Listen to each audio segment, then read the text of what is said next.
Hello मित्रों, जय माताजी, जय श्री राम। मित्रों, બાયડની અંદર બાયડ તાલુકાના માનપુર ગામની અંદર ક્ષત્રિય ઠાકોર સમાજનું મહા એક સંમેલન મળ્યું હતું, જે 26મી જાન્યુઆરીએ ગાંધીનગરમાં ભૂમિપૂજન થવાનું છે એના ભાગરૂપે અને પૂર્વ તૈયારી માટે. તો મિત્રો, એમાં ઠાકોર સમાજના બહુ બધા રાજકીય નેતાઓ ત્યાં ઉપસ્થિત હતા, સામાજિક નેતાઓ પણ ત્યાં ઉપસ્થિત હતા. એમાં મહિપતસિંહ બાપુ હતા, ધવલસિંહ ઝાલા હતા, અલ્પેશજી ઠાકોર હતા, દેવસિંહ ચૌહાણ બી હતા, રાજેન્દ્ર ઠાકોર બી હતા.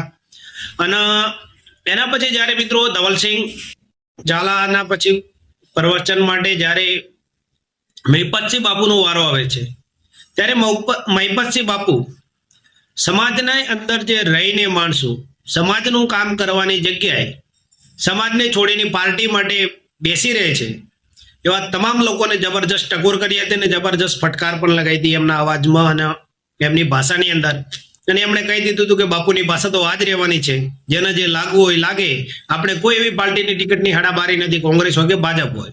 જેને જરૂર હોય આપશે અને આપણે ત્યાંથી જીતશું, એ આપણી ઉપર છે. અને આપણે આપણી દુનિયાના આજે પણ સીએમ છીએ, પણ જે રીતે મહિપતસિંહ બાપુ સંચાલન કરી રહ્યા છે મિત્રો, એ પ્રમાણે સીએમનું બી કંઈ ના આવે. અત્યારે જે સંચાલન કરી રહ્યા છે, જે ટ્રસ્ટ ચલાવી રહ્યા છે મિત્રો, કોઈની તાકાત નથી કે કોઈ કરી બી નથી શકવાનું હોય. દરેક મા બાપ વિયાણી દીકરીઓના લગ્ન કરાવી રહ્યા છે, વૃદ્ધાશ્રમ ચલાવી રહ્યા છે, શિક્ષણની સ્કૂલ ચલાવી રહ્યા છે. એમાં કોઈના બાપ એવું છે નહીં કે અત્યારના જમાનામાં આટલું બધું કોઈ કરી શકે. મિત્રો, એમણે એમના પ્રવચનમાં ચોખ્ખું કહી દીધું કે સમાજનો નેતા થઈને સમાજ છોડીને પાર્ટી માટે બેસી રહેતો હોય તો એને કહી દેવાનું કે ભાઈ તું સમાજમાંથી રાજીનામું આપી દે અને તારી પાર્ટીને લઈને બેસી રહે. તમારે જ્યારે ચૂંટણી લડવાની હોય છે, ચૂંટણી જીતવાની હોય છે, ત્યારે તો તમે સમાજની પાછળ પડતા હો છો, સમાજની વાતો કરતા હો છો, પણ જ્યારે ચૂંટણી પટી જાય એટલે પાર્ટીના થઈને બેસી જાઓ છો. તમને સમાજ ઉપર સુધી પહોંચાડી શકે છે, સમાજ ત્યાં તમને પાડી બી શકે છે. એકવાર તમે આપણે સાંભળી લઈએ મહિપતસિંહ બાપુ શું કહે છે, અને એના પછી આ વિડીયોમાં એક વિસ્તૃતથી ચર્ચા કરશું આપણે મહિપતસિંહ બાપુએ શું શું કીધું સમાજ વિશે. તકલીફમાં એમને કઈ રીતે આગળ લઈ જઈએ એ બાબતની, આ બધા બાબતની ચર્ચા કરવા માટે એ વિષયની અંદર કઈ રીતે આગળ વધી શકીએ એના ઉત્થાન માટેની આ એક એવી મિટિંગ છે. પણ આની અંદર પણ ઘણાને પેટમાં દુઃખ છે. મહિપતસિંહની ભાષા આ જ રહેવાની છે ભાઈ, ઘણાને તકલીફ આજે પડવાની છે. ધવલસિંહ નામ લખશો જ નહીં સાલાઓના, કોઈ જરૂર નહીં એ લોકોની. આપણને તમે મોટા બની ગયા છે, તમને ભાઈ માનીએ છીએ, તમને માન આપીએ છીએ, તમને સન્માન આપીએ છીએ, તમે સમાજના છો, આગળ છો, તમારી પર આશાઓ છે, તમારી પર અમને વિશ્વાસ છે. બે ચાર બીજા વાત કરે પોણી બેસી જાવ છો એટલે સમાજ છે ઉપર લઈ જાય, નેચે ખેતો વાર નહીં લાગે ભાઈ. હા, એટલે માપે રહેજો. પાર્ટી બાર્ટી બધું ઠીક છે, પાર્ટી તમને ટિકિટ આલશે પણ જીતાડવા વાળો સમાજ જ આવશે, એ યાદ રાખજો. હે, આ કોઈ રાજકીય મિટિંગ છે? તમે સમાજના માટે તો તમને આગળ મોકલ્યા, તમે સમાજની ચિંતા કરો, સમાજ માટે બોલો, સમાજના જ્યારે જરૂર પડે ત્યારે અહીંયા ઉભા રહો. અને કોઈક પાર્ટી વાળો કે ભાઈ જવાનું નહીં, આપણે મેળ દે સમાજમાં રાજીનામું મેળ દે, કદાચ પાર્ટીમાંથી ના મેળ્યું તો. હા, ધવલસિંહ કીધું ભાઈ આપણે નોમ જ નહીં લખવાનું, પૂછવાનું ભાઈ આ તારીખે સમાજની મિટિંગ છે, તારે આવવાનું છે તો હા બોલ, બાકી ના બોલ, ટાઈમ નહીં એમાં જોડ. ધવલસિંહ આ સિસ્ટમ લાવો, જરૂર છે. અને જેને સમાજની ના પડી હોય તો બીજું તો શું કહેવાનું. મિલો મુદ્દા પર આવીએ. ધવલસિંહ સતત મારા સંપર્કમાં છે, લગભગ કોઈ વીક એવી બાકી ના હોય કે જ્યારે ધવલસિંહ મારા વાત ના થાય. ખૂબ મહેનત કરી રહ્યા છે વિસ્તાર માટે, ખૂબ દોડી રહ્યા છે. સતત એમનું એક જ કામ છે કે અમારો જે પછાત વિસ્તાર છે મહિપતસિંહ, એને કઈ રીતે નાની નાની યોજનાઓ થકી, નાના નાના કામ થકી કઈ રીતે આ વિસ્તારને હું આગળ લઈ જઈ શકું, એના માટે ખૂબ દોડે છે. શું તમારા બધાની ફરજ છે કે આવા હીરલાને જાળવી રાખજો. પાર્ટી તેલવારી થઈ, હા, પાર્ટી પૂરું કરવા નહીં આવે, પણ સમાજનો વ્યક્તિ, જો તાકાતવર વ્યક્તિ, શિક્ષિત વ્યક્તિ અને સમાજની ચિંતા કરવાવાળો વ્યક્તિ જો તમારી સાથે હશે તો એક બેન હાડાતેન પાર્ટી તેલવારી થઈ. એટલે હાચવ જોવાના. બહુ ઓછા લોકો રહ્યા છે, પણ અહીંયા એ મારા સમાજના તમામ ભાઈઓને કહેવું છે ભાઈ આવું ના કરશો. સમાજથી જ તમે આગળ છો. તમારે જ્યારે ચૂંટણી આવે ને ત્યારે સમાજની વાત કરશો. આપણો સમાજ સમાજના જરૂર હોય તો હોઈ જશ તું. એટલે હવે મહેરબાની કરી વાત ના કરતો, પણ ખાસ જે ભાઈઓ બેઠા છે શિક્ષણની વાત કરવી છે. જેટલા પણ સમાજ આગળ વધ્યા અને આપણે પાછળ રહ્યા એની અંદર ફરક શોધજો.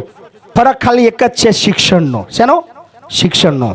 બીજા સમાજની અંદર શિક્ષણનું સ્તર ઊંચું છે અને આપણે નીચે છીએ. આપણે બધા જ ખર્ચા શિક્ષણ સિવાયની બધી પ્રવૃત્તિની અંદર કરીએ છીએ. ખાલી આપણને શિક્ષણની અંદર ખર્ચો થાય તો આપણને તાવ આવે. આપણી દીકરીને કદાચ બહાર ભણાવવા મોકલવાનું થાય, ના મોકલાય. દીકરાને કદાચ બહાર અમદાવાદ કે ગાંધીનગર કે વિદ્યાનગર કે કોઈ જગ્યાએ મોકલવાનું થાય, ખર્ચાની ચિંતા આવે ને ત્યારે આપણને ચિંતા આવે. પણ કોઈક આપણને વેમ નાખે ને કે તને આ નડે છે, એના માટે 30,000 50,000 અને 2 લાખના મોડવો નાખશે હોય. એટલે આ 2 લાખનો ખર્ચો તમારા છોકરા માટે કરો, કોઈ માતાની નડે જીવનમાં. અને એક છોકરો ભણશે તો આખી પેઢી તરી જશે ભાઈ. એટલે તો મિત્રો આપણે મહિપતસિંહ બાપુને એમણે કીધું કે તમે હજારોના લાખોના ખર્ચા ગમે તે બાકીના કામો પાછળ કરવામાં તમને કોઈ તકલીફ નથી પડતી, પણ જ્યારે તમારા બાળકો દીકરા કે દીકરીને જ્યારે ભણાવવા માટેનો ખર્ચ કરવામાં આવે છે તો એમાં તમને તકલીફ ઊભી થાય છે, તમે કરી નથી શકતા. બાકી તમને ભૂવા પણ જે બી કરવાનું કોઈ કહેશે ભાઈ આટલાનો માંડવો નાખતા, આ નડે છે તે નડે છે, એ બધું કરવા માટે તમે લાખો રૂપિયાનો ખર્ચો કરી નાખશો, પણ પોતાના બાળકના ભણતર પાછળ ખર્ચો નહીં કરો. અને અન્ય સમાજથી આપણી સમાજ પાછળ રહેવાનું કારણ શું છે મિત્રો? મેન વસ્તુ છે અન્ય સમાજની અંદર શિક્ષણ પૂરતું આપે છે અને પોતાના બાળકોને ભણાઈને આગળ સુધી પહોંચાડવાની દરેક મહેનત કરે છે. ને આપણી સમાજની અંદર મિત્રો એવું છે, બાકીના તમામ ખર્ચા આપણે કરી લઈએ છીએ, દરેક વસ્તુના ખર્ચા કરી શકીએ છીએ, પણ જ્યારે બાળકને ભણાવવા માટેનો જે ખર્ચો છે એ જ આપણને મોંઘો પડે છે, એ જ આપણે નથી કરતા.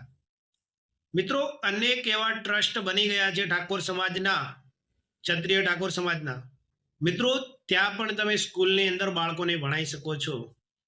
અને ગુજરાત સરકારની આદર્શ નિવાસી સ્કૂલો લગભગ દરેકે જિલ્લાની અંદર અત્યારે તો છે મિત્રો. ત્યાં કશું કંઈ પણ હોતું નથી. આદર્શ નિવાસી સ્કૂલની અંદર તમામ ચોપડાથી લઈ અને પુસ્તકો સુધી દરેક વસ્તુ સરકાર પૂરી પાડતી હોય છે મિત્રો. ગવર્મેન્ટ સ્કૂલ હોય છે. દરેક જિલ્લાની અંદર આદર્શ નિવાસી સ્કૂલો ચાલતી હોય છે મિત્રો. તો તમારાથી ખર્ચો ના થતો હોય તો તમે ત્યાં બાળકને મોકલો, પણ ગમે તે રીતે કરીને તમારા બાળકોને ભણાવો. જેમ મહિપતસિંહ બાપુએ કીધું કે આપણે અન્ય સમાજની હરોળમાં પાછળ રહેવાનું મેન કારણ આ છે આપણું. આપણે બાળકને શિક્ષણ આપતા જ નથી. 1 થી 5 6 7 સુધી ભણાવે, પછી ભાઈ કઈ નહીં બેટા આપણે ખેતી કરીશું, અહીંયા ભાગ રાખશું, ત્યાં ભાગ રાખશું. એનાથી મિત્રો કઈ વળવાનું નથી. આપણે આપણા બાળકને ભણાવવું પડશે, આપણે એના ભવિષ્યની ચિંતા કરવી પડશે, તો જ આપણે અન્ય સમાજની હરોળમાં આગળ આવીશું. અને બીજું મહિપતસિંહ બાપુએ એ પણ કીધું કે આપણે જે નેતાઓને જીતાડીએ છીએ, ટિકિટ અપાઈએ છીએ, આપણા કારણે એ ટિકિટ લઈને જીતીને ઉપર સુધી પહોંચે છે, અને પછી જ્યારે સમાજની વાત આવે છે અને પાર્ટી એને ના પાડે છે કે નથી જવાનું, તો એ પાર્ટીનું થઈને બેસી જાય છે. તો ભાઈ તારે પાર્ટીમાં રહેવું હોય, પાર્ટીનું જ કરવું હોય તો સમાજમાંથી રાજીનામું મૂકી દે, તો પાર્ટીનું સંભાળ ત્યાં બેસી રહે, બીજી વાર ના આવતો અમારી સામે. અને એમણે ધવલસિંહ બાપુ ઝાલાને ટેકોર બી કરી કે ધવલસિંહ આના પછી જે પણ સામાજિક મિટિંગ હોય ફોન કરીને પૂછી લેવાનું કે તારે ભાઈ આવવાનું છે, નહીં આવવાનું, તેનું નામ જ ના લખો, કોઈ જરૂર નથી આપણે એના સમાજ માટે. અને એમણે બીજી એક ધવલસિંહ બાપુની બી વાત કરી એમણે ઝાલા સાહેબની કે અહીંયા બાયડની અંદર 2026ની અંદર સ્કૂલનું ભૂમિપૂજન ધવલસિંહ ઝાલા કરવાના છે. સમાજ જમીન માટે સરકાર જોડે માગીને થાકી ગયા છે ધવલસિંહજી, છતાં સરકાર જમીનની ફાળવણી નથી કરતી. તો બોલે 1 થી 2 મહિનો રાહ જોઈ લો ધવલસિંહજી, ના મળે તો આપણે બંને ભાઈ બનીને ભેગા મળીને અહીંયા 10 કરોડની સ્કૂલ જમીન લઈ અને સ્કૂલનું નિર્માણ કરીશું. પૈસા કઈ રીતે લાવવા એ મહિપતસિંહ બાપુને સારી રીતે આવડે છે, અને એમનું મેનેજમેન્ટ આખું દુનિયા જોઈ રહી છે કઈ રીતે મેનેજમેન્ટ કરે છે અને કઈ રીતે ચલાવે છે મિત્રો. તો એમણે બિલકુલ સાચી અને હકીકત વાત કહી છે કે તમને સમાજ માટે રાખ્યા છે, તમને સમાજ જીતાડે છે ચૂંટણી, તમે અન્ય પાર્ટીમાંથી જીતીને ત્યાં પહોંચો છો અને એના પછી તમે સમાજને બિલકુલ ભૂલી જાઓ છો. અને એ વાત 100% સાચી છે મિત્રો. કેટલા એવા નેતા છે કે જેમને જમીનથી આસમાન સુધી પહોંચાડવા માટે સમાજનો જ મેન હાથ છે, અને સમાજ જ પોકાડે મિત્રો. સમાજ સિવાય આપણે કંઈ નથી. જો સમાજ ધારે ને તો આપણે રાજામાંથી રંગ બનતા વાર નથી લાગતી. આપણી સમાજે આપણને સ્વીકાર્યા છે ત્યારે આપણે આટલા સુધી પહોંચ્યા છીએ. તો પહેલું મેન વસ્તુ સમાજ છે, અને સમાજના કાર્યો જે બી હોય કરવા જ જોઈએ, અને સરકારની અંદર રજૂઆત કરીને બી કાર્યો કરાવવા પડે. આપણે મહિપતસિંહ બાપુને સાંભળ્યા એ પ્રમાણે મિત્રો, ને એમણે બહુ જબરજસ્ત વક્તવ્ય આપ્યું, અને વાત બી સાચી છે મિત્રો. પાર્ટીનું થઈને ક્યારે નહીં બેસી રહેવાય. પાર્ટીનું કામ હોય ત્યારે પાર્ટીનું, બાકી સમાજનું કામ હોય ત્યારે દરેક પાર્ટી ભૂલીને દરેકે પાર્ટી એક જ સમાજની અંદર આવી જવું જોઈએ અને આપણે સમાજ થકી જ ઉજળા છીએ. તો તમે મિત્રો મારી ચેનલમાં નવા આવ્યા તો મારી ચેનલને લાઈક, શેર અને સબસ્ક્રાઇબ કરી લેજો, જેથી મારા આવા નવા અદ્ભુત વિડીયો તમને મળતા રહે અને અમે પણ બીજા વિડીયો બનાવતા રહીએ. જય શ્રી રામ, જય સદારામ બાપા.